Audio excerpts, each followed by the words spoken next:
দুজন মিলে একসাথে এদিকে সন্ধ্যাবেলা এখন বাজে 7:30। আজকে আমি আর অর্পণ একটু বেরোচ্ছি, খুব জরুরি দরকারে বেরোচ্ছি। মানে একটা খুব জরুরি দরকার আছে, আর বাদ বাকি না করলেও না, সেটা কালকে করলেও হতো, কিন্তু এই যে যেহেতু বেরোচ্ছি একবারে সেরেই আসবো। কি দরকার? হ্যাঁ সেটা বলবো না, বাড়ি এসে বলবো। চলো। হ্যাঁ, আর এই দেখো এই জামাটা পরা হয় না, অনেকদিন পরে পরলাম, আর কেমন যেন নিজেকেই লাগছে। তো চলো এখন যাই, পরা হয় না, বৃষ্টি হচ্ছে, ভালো এরকম একটা ড্রেস পরে বেরোই। আমাদের এখানে না রথের মেলা হচ্ছে, তোমাদের তো নিয়ে যায় না, এমনকি রথ দেখতেও যাওয়া হয়নি। উল্টো রথ আছে সামনে, দেখি অল্প নিয়ে যাই কি। মেলায় এখনো যাইনি। মেলা বলছে না না মেলায় আবার কি, মানে টুংটুঙা মেলায় বলতে পারো। রাস্তার দু সাইডে না অনেকগুলো দোকান বসে, অনেক বলতে ভালোই দোকান বসে।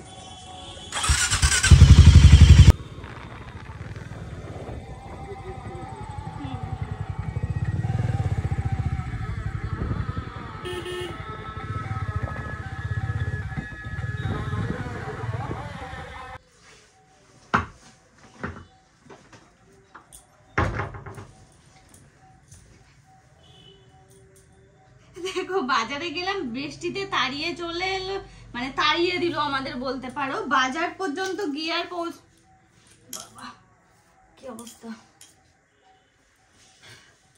দেখো গেলাম বাজারে, তোমাদের বললাম, কিন্তু যাওয়ার পর জাস্ট যেটা আমার খুব দরকারি সেই কাজটা আমার মিটে আমি সাথে সাথে একটুখানি গেছি, ওই 30 সেকেন্ড কিংবা 1 মিনিট হবে, বৃষ্টি ঝমঝমে বৃষ্টি এলো, ভিজতে ভিজতে অর্পণ বললো চলো বাড়ি দিয়ে আসে। আমি চলো, আমার বাদ বাকি যে কাজগুলো ছিল সেগুলো অর্পণের দিয়েও হবে, মানে কিছু বাজার করার রয়েছে সেগুলো অর্পণের দিয়েও হবে। তো বললাম তাহলে বৃষ্টিতে ভিজতে ভিজতে গিয়ে লাভ নেই, তুমি যখন টাইম পাবে তখন নিয়ে এসো। বললো ঠিক আছে। আর মেন যে কাজটা সেটা বাড়ির কাছে, সেটা হয়েছে, মিটেছে, মানে যেটার জন্য আর কি যাও। আর জানো এখন আমি এরকম ভাবে তোমাদের সামনে বসে পড়ার কারণ আশা করি তোমরা বুঝে গেছো।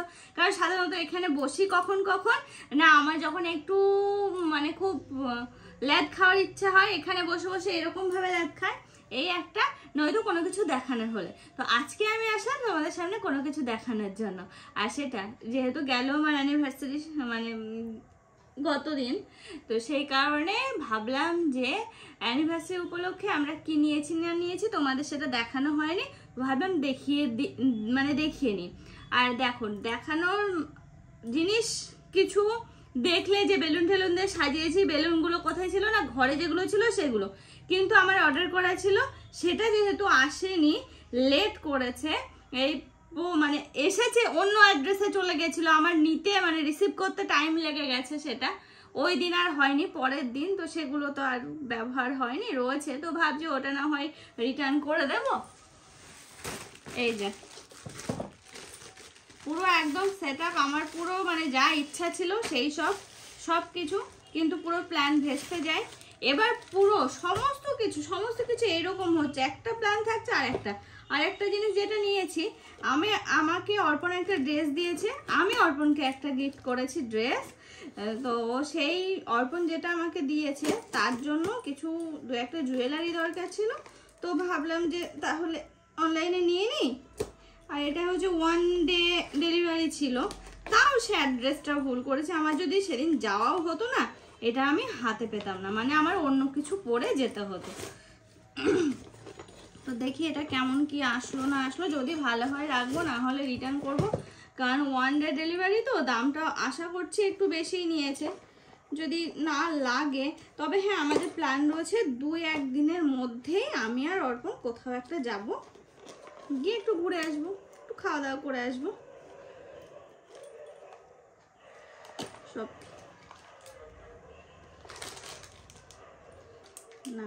এটাও রিটার্ন যাবে, গেল একটা পুঁথি ওঠা রয়েছে, হবে না, প্লাস কালারটাও এসেছে অন্য,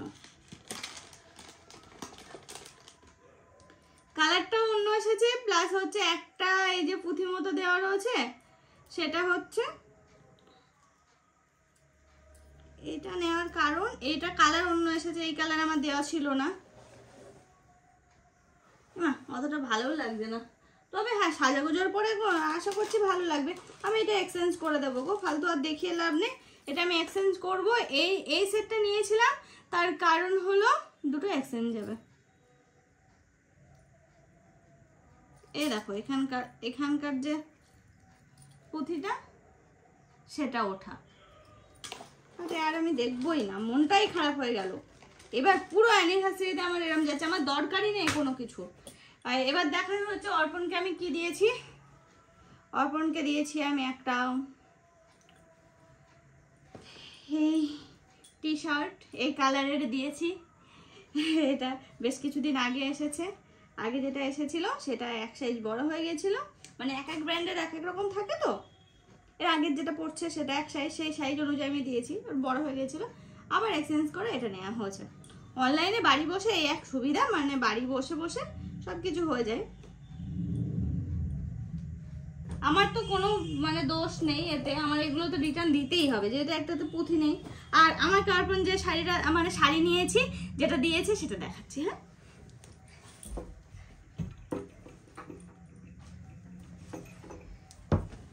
আমার খুব পছন্দের শাড়ি, আর এটা আমি যখন পরবো সাজুগুজু করে তখন জাস্ট তোমরা দেখবে। আমি তো সেই আশায় আছি যে কবে শাড়িটা পরতে পারবো। এই দেখো, এত পছন্দের শাড়ি, এত ভালো লেগেছে না আমার, এটা কি বলবে, একদম হালকা, আর একটা সেই মানে গর্জিয়াস একটা ব্যাপার রয়েছে, গ্লসিও একটা হালকা ব্যাপার রয়েছে, মানে ম্যারম্যারে সেই ব্যাপারটা না, কিন্তু একটা মানে গোল্ডেন জরি প্লাস হচ্ছে এই যে কালারিং জরি দিয়ে, কালারিং সুতো দিয়ে একসাথে বোনা হলে যেমন হয় ঠিক ওই রকম আর কি। ব্লাউজ কাটানো হয়ে গেছে। এই ব্লাউজটাও মানে চটজলদি একদিনের মধ্যে বানানো হয়েছে। শাড়িটা এসেছে দুদিন আগে, সেদিন ছিল হচ্ছে রাত্রেবেলার দিকে, মানে বিকালের দিকে, তখন আর বেরোনো হয়নি, দেওয়া হয়নি, পরের দিন দিয়েছি, তারপরের দিন ডেলিভারি দেওয়ার জন্য আর কি, এটা মানে এটা রেডি করে দেওয়ার জন্য। তো সেরকমভাবে তাড়াহুড়ো করে রেডি করে দেয়, কিন্তু ওই যে দুর্ভাগ্যবশত আমার কোথাও যাওয়া হলো না, প্ল্যানটাই ভেস্তে গেল। তবে ইচ্ছা আছে খুব শিগগিরই কোথাও যাব, আর এই শাড়িটা পরেও তোমরা দেখতে পারবে। আর শাড়ি যেহেতু অনেক দিন হলো নেওয়া হয়নি, তো একটা শাড়ি নিলাম। শাড়ি আমার সেরকম এখন আর নেওয়া হয় না। তো দেখো তো কেমন লাগছে, ভালো লাগছে না? খুব সুন্দর শাড়িটা, আমার খুব হেভি পছন্দ হয়েছে। যখন সাজুগুজু করে পরবো না, তোমরা শুধু জাস্ট তাকিয়ে দেখবে কতটা সুন্দর লাগে। মানে আমার ফেসের দিকে না, শাড়িটার কথা বলছি আমি, আমার কথা বলছি না। আমি তো সুন্দর না, আমি নিজেও জানি। ঘেমে যাচ্ছি, ফ্যান ট্যান কিছু চালাইনি। তো চলো, হ্যাঁ এখনকার মতো এই পর্যন্ত। রাত্রেবেলা কি খাওয়া দাওয়ার ব্যবস্থা করা যায় এখন ভাববার বিষয়, মানে দুবেলা তো হয়ে গেল, আর এক বেলা কি খাওয়া যায় সেটা এখন ভাববার বিষয়। তো দেখা যাক কি হয়। চলো, হ্যাঁ আজকের ব্লগটা এই পর্যন্ত রাখছি। তোমাদের কেমন লাগলো অবশ্যই কিন্তু জানাতে ভুলো না। আর হ্যাঁ, আমাদের সন্ধ্যার টিফিনটা কিন্তু খারাপ ছিল না, মোটামুটি ভালোই ছিল, ভালোই খেয়েছি।